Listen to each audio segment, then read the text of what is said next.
If you've ever eaten a very delicious jollof rice and you wondered how it was prepared, here am I. So here is the ingredients. I have here Onga chicken.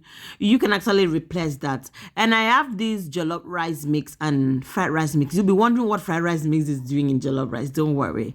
I'll show you how that is being used. Just a little bit of it. And I have 4 seasoning cubes. I have oil. I have salt there. And I have these tomato pastes. I have scotch bonnet and that 1 onion. I'm going to add it to the other tatashi, otherwise called bell peppers, and I'll add to chili peppers, and then I'll blend all of that to obtain the pepper mix.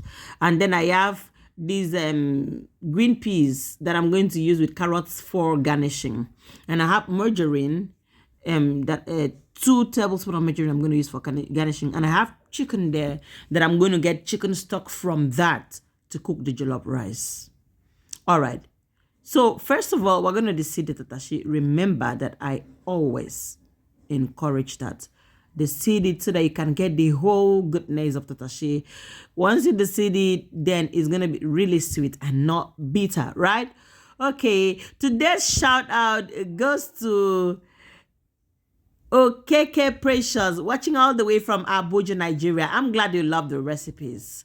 All right, so go ahead and deseed all that, and then add to the onion, the scotch bonnet pepper, and the chili pepper, and blend together. The chili pepper is otherwise called shombo. All right, so blend it to a very smooth paste and set it aside. If you have any questions, please do not hesitate to ask in the comment section. I'll be so glad to respond. All right, in a pot, heat up some oil, right?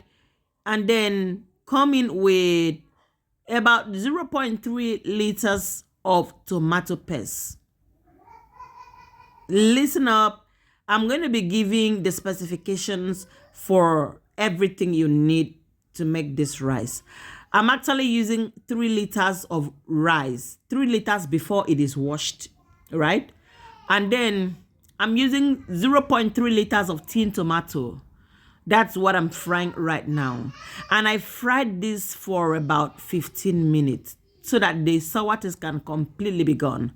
Now, if you know that you're not going to have enough time to prepare, you can actually prepare this a day ahead, or you can prepare this and save in your refrigerator and then take it out and use when you're ready to cook your jollof rice, right? Because the frying time actually takes a little bit long. But if you have all this prepared and stored in your fridge, it will save you your cooking time, and you won't be spending so much time in the kitchen. This is one of the things you need to prepare and keep in your refrigerator to save you the stress and the time of cooking. All right, you can see that I fried it and I added water intermittently.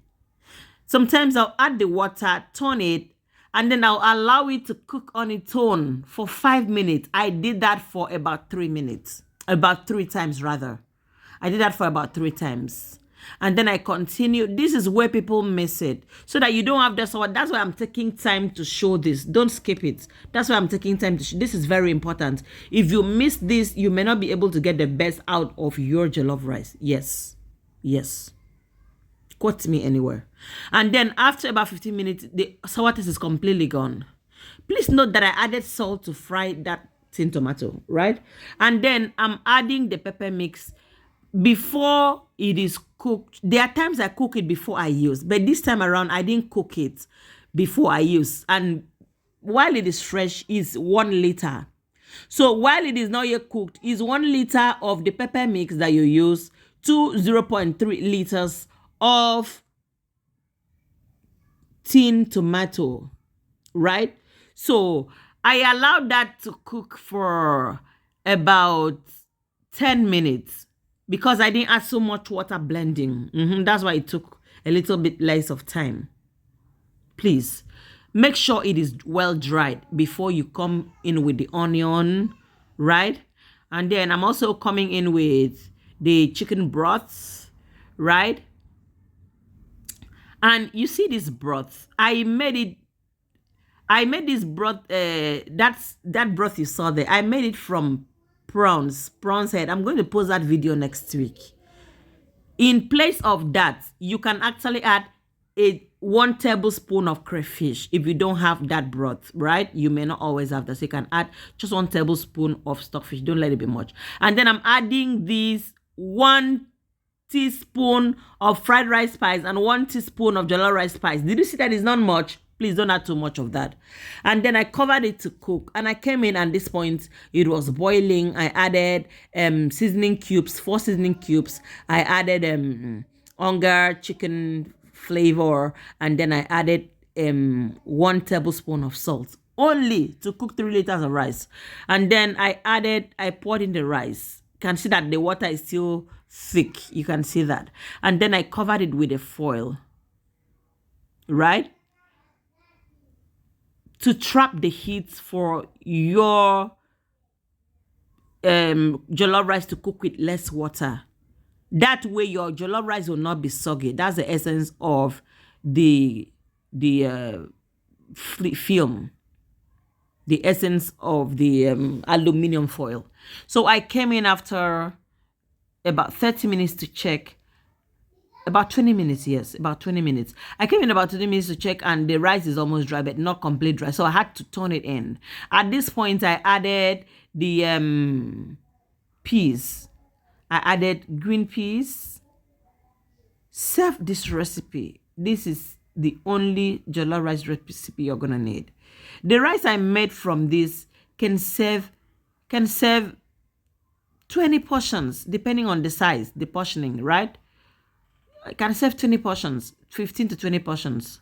And then I added the green peas at this point. You can decide to add your green peas while adding the rice to cook if you want it to be very soft, right? That's also a good time to add.